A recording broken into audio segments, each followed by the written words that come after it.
hello everyone. Here in another episode of Port St. Lucie Talks, and we have a great person today. His name is Dr. Prince, and he's the Superintendent of the St. Lucie County Public Schools. Welcome to Well, Port St. thank Lucie you. Talks. I appreciate it. This is a great opportunity to get the word out about St.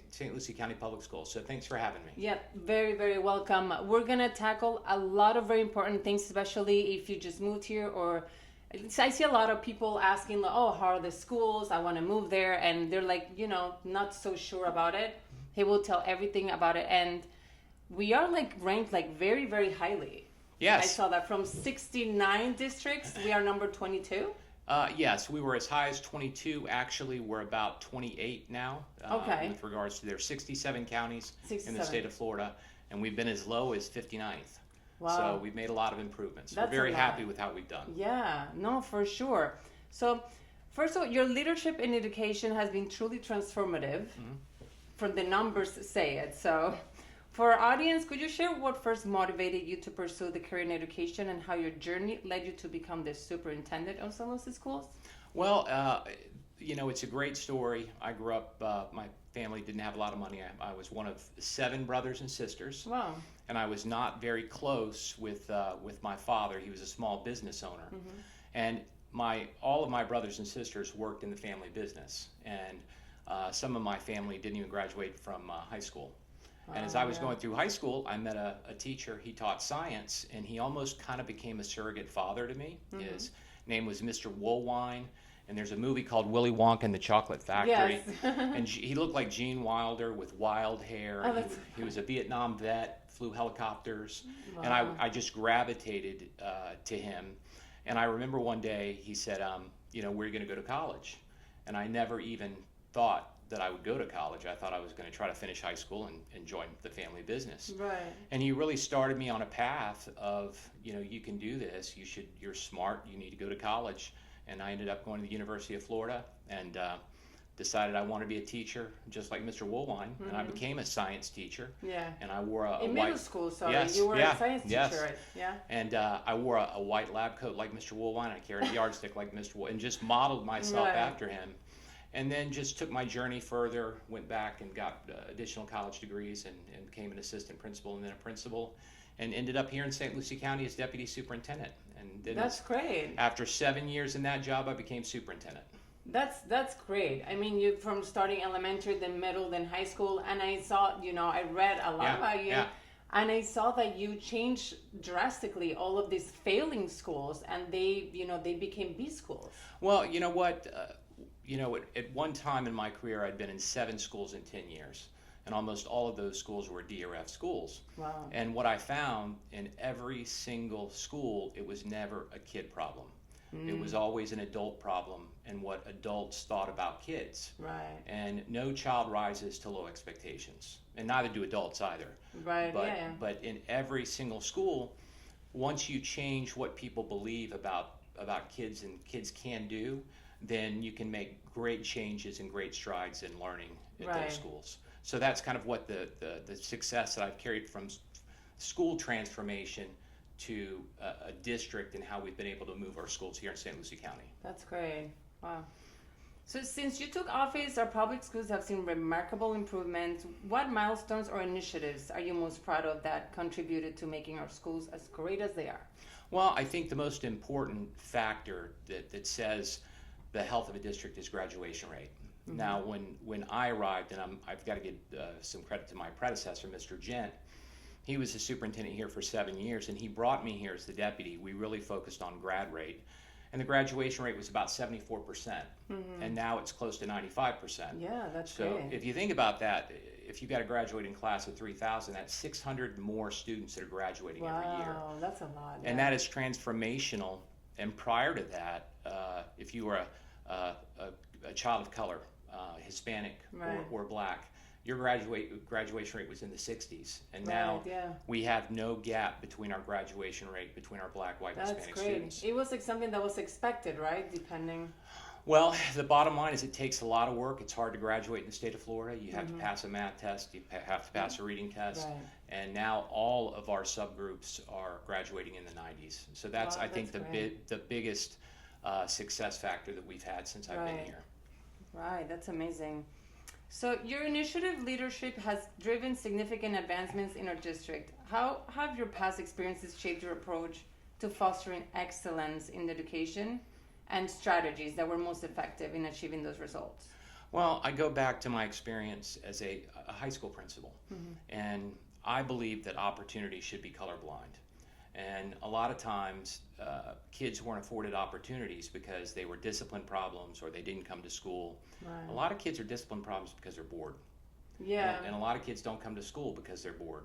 Right. So what we tried to do is provide challenges to all of our students. And when I say provide challenges, I schedule students into challenging courses. If you're in high school, I want you to take college classes. If you're in high school, I want to provide an interesting pathway for you. If you want to be an electrical engineer, you want to be a plumber, you want to build houses, we're going to provide a program for you that's going to get you in school, keep you interested, and either provide a pathway to college or That's a pathway great. to work. Yeah. So I think that that's kind of shaped my whole philosophy on how I deal with things as a district. Yeah. It's finding what interests kids and then provide opportunities for them. Right. Yeah, because then you're like, okay, this is not what I want to do. I don't want to study all this stuff that I'm not going to use eventually. That's what a lot of kids think, right? Right, and we want to make sure that we provide them something that is high interest and that is going to challenge them. And we've gotten great results by doing that. Wow, I love that. Can you share a specific program or initiative that you've introduced which has played a key role in elevating the quality of education? I would say the first is we call it the AMP program. That's the Accelerated Math Program. What it does is you target students very early in elementary education and you accelerate them. So a third grade child is going to learn fourth grade and fifth grade standards. That's great. And actually at the end of the year, they don't take the third grade test, they take the fourth grade test. Wow. So that starts them on an accelerated path, and when they get to middle school, they're taking high school credits.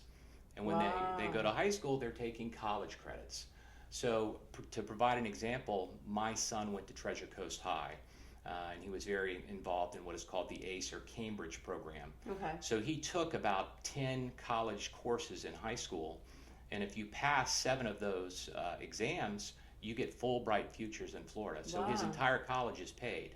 That's amazing. And those are the kind of the opportunities that we're affording our families. Right. Just imagine having your daughter going to high school, getting college credit, and then if she goes to a university in the state of Florida, it's completely paid for, her tuition. Wow, yeah. So that is transformational for families, and we're creating first-generation college students. So I'm really proud of those things. Yeah, no, you should be. That's a big deal. Under your leadership, St. Lucie Schools have become a model of success. What are some of the most impactful initiatives you've championed, and how do you align your vision for the district's continued growth? I think some of the most impactful initiatives we've had is we've partnered with our business community, and we undertook what is called a skills gap analysis. And what that is we work with our business community to see what are the occupations do we need to prepare our students for. And whenever we talk to our business community, right now we've got a huge area growth. We're building homes. We have 80,000 homes planned in the next 7 years. Wow. So those homes need people to build them. They need construction crews. Right. They need electricians. They need plumbers, pipe fitters, you name it. So we've added, or we've made sure we have all of those programs in our schools. Right. In addition to that, we've made sure that when the Economic Development Council is going to pursue industries, we have jobs or students ready to fill those jobs. For example, Amazon and Cheney Brothers. Oh yeah, it opened the big one here. Exactly. Yeah. So they asked us to add, global business and some of the business entrepreneurship industry certifications where students could graduate and immediately go into Cheney Brothers or Amazon and get a job, a high-paying job as well. So that's great. So those are some things and important initiatives. Is that communicating with the business community to make sure that we're meeting their needs from a school district perspective. Yeah, for sure. I mean, they're like ready to go pretty much. Instead of like wondering what should I do, waste 2 years doing something you don't know if you like or not. And well, you want to make sure that when we graduate students, we're not graduating them to have to go someplace else to get a job. Right. We want to graduate them exactly. to where they can get a job right here in St. Lucie County. Yeah. That's great. How have these improvements been received by the community, and what positive feedback have you heard from students, parents, and educators? I think the most positive feedback you can get is the enrollment in our public schools continues to grow exponentially.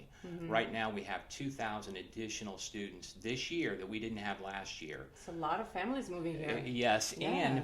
and where a lot of districts are losing students to charter schools and private Right. schools, we're not. We're holding our own because we Right. have a competitive product. Because I understand it's a market economy, and if we don't provide what parents see as beneficial in our public schools, Yeah. parents have options. They Yeah, can of choose to course. go to a charter or they can choose to go to a private, but they are overwhelmingly selecting our public schools to send their children to. It's a lot to say. Yeah, it does, and it says that they have confidence that they're getting a good product from Right, us. right, 100%. The connection between schools and the community is essential for student success. What steps have you taken to build stronger ties, and how has community involvement contributed to the success of the initiatives you've led? Well, one of the biggest things we've done, this is two parts to this, is one, we've really engaged the business community. Twice a year, we run large job fairs for our students, where we bus students to either the Finn Center or the Mid-Florida Center, Right. and 300 to 400 students are going from table to table, and they're being offered jobs by local industry. And this is really working, once again, with our Economic Development Council and our Chamber of Exactly. Commerce to make sure students are that, number one, they're employable, but number two, our employers get to meet the kids. They come with their resumes, and a lot of them get hired on the Wow. spot as seniors. That's awesome. So that's one. Number two is really parent engagement. We're trying to work on what we're calling right now a phone parent portal. Right now we use a platform called Skyward, where you can go on a computer and you can see how your kid's doing. But what we want to do is everybody uses their phone. We want to Yeah. create something very user-friendly that I can monitor my child in Right. real time on their phone. I can see their grades, the days they've missed, any issues they may That's a have, great one. and communicate immediately with the teacher right off of my cell phone. So Oh. we're hoping to roll that out next year, but we know that the key to success for our kids is really making sure moms and dads are engaged with their Yes, kids. definitely. Yeah. And where we see the biggest disconnect, Dash, is you're really engaged with your child when they're in elementary school, Right. but when they go to middle school and high school, a lot of our parents disengage. Yeah, you Yeah. feel like they're big enough to like figure things out on their own, but that's when they actually get lost a little Yes, bit more. exactly, and that's actually when parents, as a parent, that's when you have to be more engaged. Yeah. Because as they get older, they can make really bad decisions. Yes, They that's can when they have- start making the bad decisions. Exactly, and Yeah. they get in with the wrong peer group, or Yes, all kinds of bad yes, things can happen. definitely. So I would encourage our parents that once they get to be teenagers, it doesn't mean to back off. It just means that you need to make sure that you're watching even more closely and engaging the Right. schools even more. No, for sure. No, that program will be amazing for the parents to see everything. I mean, that's the only way to really control things and know what's happening. Everybody's got a cell phone. Yeah. And I want to make sure that we're providing a product that's easy for our parents to use, Right. because the easier it is for our parents to use, the more they're going to use it. Right, for sure. Love that. As our community continues to grow, what are your primary goals for the future of St. Lucie schools, and how do you plan to address the evolving needs of our students and educators? Well, right now we're trying to keep up with the growth. So we've got a high school we're rebuilding in Westwood and Fort Pierce. We've got a new high school opening up next year, Legacy High, right on Crosstown. Oh, yes, Yep. yes, legacy. And then we have a K-8 that we're opening in August of 2026 in Tradition, followed by another K-8 in 2028. So we're building schools at a very rapid pace to keep up with the growth that we're having. Right, But exactly. the second thing is we really have to do some future looking and see what are the industries that are going to be coming to St. Lucie in 5 and 10 years. One of those industries is the space industry. Right now in Cape Canaveral, they're looking for businesses that will come and support the space industry. Exactly, yeah. And some of those industries are going to be relocating to St. Lucie County. So we have to Right. prepare our students, and what we're calling it a Space Academy, is training our students to work in the workforce in the space industry. So those are some things I that love we're that, working yeah. on that are That's also kind of hot topics right now. Right. But you've got to be thinking ahead and creating opportunities for industry to come and preparing our students for jobs that may not even be created yet. Right, exactly. So yeah. those are some things that we're working on. That sounds great. With the increasing importance of technology and partnerships, How do you see these factors shaping the future of education in our district? So, two things. One is the use of AI. Right now, a lot of educators are afraid of it. It's like, kids are going to plagiarize, or they're not going to turn in their own work and those kind of things. And yes, those are issues. However, I remember when I was going to school, it was a long time ago, but remember when you couldn't use a calculator? Oh my God, yes. Not allowed to use a calculator. Then all of a sudden you could use a calculator. Now you're using very complex calculators, and I think it's a technology that we need to embrace. Yeah. I think it can provide opportunities to really make learning fun and interesting for students. So we're looking at ways, how can we use artificial intelligence to enhance the educational experience and not be so afraid of it. So we're working with some different vendors on different products and different programs to see how can we use this to personalize education for every child. So I think there's a lot of opportunity out there that's untapped. No, for sure. It's something new, but it's like there's new things every day, and I think you should use it for your advantage more than anything. Sure, and a lot of times, everybody's afraid of new things, but I don't look at the world that way. I look at, okay, this is a great opportunity, so how can we use it to our benefit? Exactly. No, 100%. Your commitment to improving education, it's very clear. What keeps you motivated each day in your role, and what do you find most rewarding about leading our district? I just love to see kids transforming their lives and providing opportunity and seeing kids get excited about things. I always look at my own path. I'm here because of a teacher, and I'm here because a teacher believed in me. Right. And I think that we have great things happening in our schools every day. I see them, I hear about them. And that connection between a child and a teacher, or it doesn't even have to be a teacher, it can be one meaningful relationship you have with an adult that you may not be getting at home. We have a lot of children in our community that, because their parents are working so hard, they're working 3 jobs, they're just trying to make ends meet, and they don't have opportunities to parent. And in school, kids are starved for that connection to an adult. And it's not just a teacher, it can be a support staff member, somebody that's giving them the attention and the desire to come to school. So as what inspires me, I'm inspired by success stories that are happening every day in our school. And I love coming to work every day and feeling like I'm part of that. Right. That's great. I love that.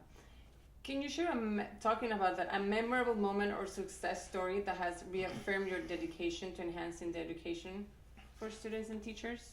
So I shared at the end of the year, I get the leadership of the schools together, and we kind of do a summit.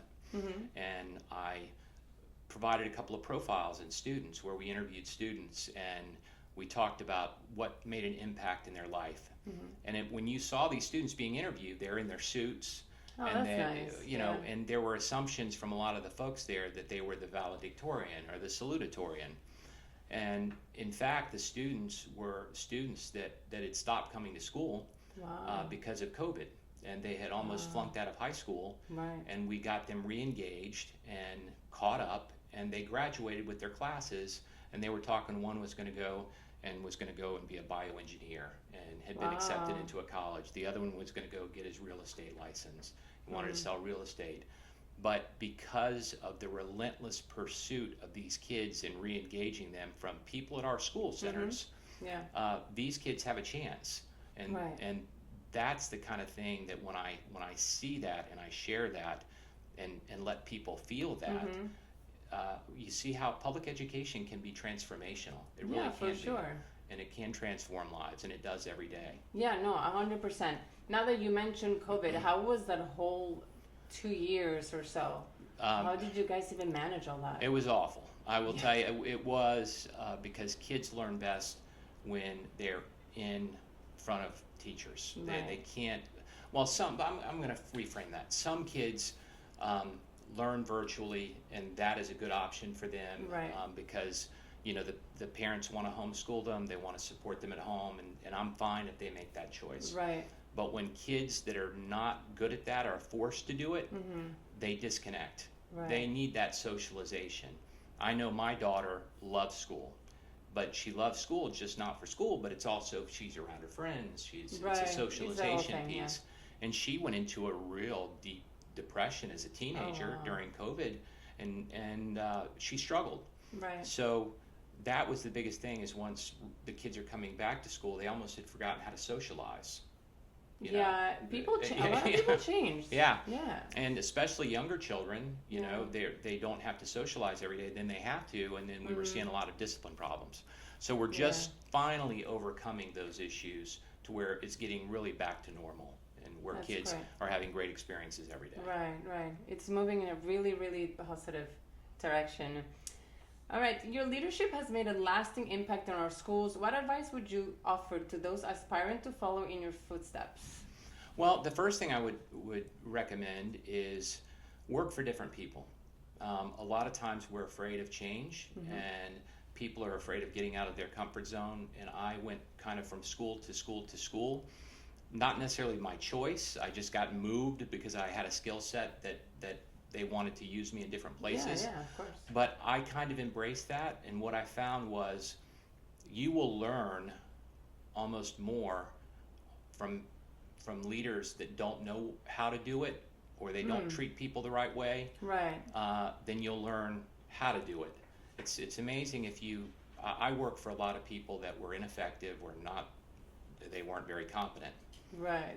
But I learned a lot of lessons from that. Right. I was like, I don't want to be that person. That's what made you want to be even more than what you were. Exactly. Or I don't want to treat people that way. I don't want to yell at people, or I don't want to bring people down. You know, I always say, you know, does the room brighten when you walk in, or does it brighten when you leave? You know, Right. and I always want to bring sunshine into the day, and that. If I had some advice for anybody, it'd be, you know, go work for other people. Right. Experience other things. See different ways of doing things. Your way, or the way you learn, may not be the right way. Right. So having a variety of experiences really helped me. I moved from Palm Beach to Orange County to see what that culture was like. And I worked there for a few years, and I remember thinking to myself, wow, I never did things this way, but it kind of, some of the things really worked, how Right. they did things. And I took Palm Beach and Orange County and tried to apply those things. So when I moved to St. Lucie County, I think I was much better than I would have been if I had only had one experience in Palm Beach. Right. You picked all the good things from all the different Exactly. places before you landed here, and we're very happy you're here. Well, I'm glad to be here. Yes. All right. How can our audience get more involved in supporting the work you're doing and contributing to the continued success of our schools? Well, I think the first thing is they need to reach out to their teacher and try to open a dialogue with the school and the teacher. They may not reach out, or sometimes our schools, high schools have 3,000 students. Sometimes when you want to talk to the principal, they may not be available. But the Right. AP, you'll usually have an assistant principal or a guidance counselor Okay. that's assigned to deal with parents in a certain alphabet.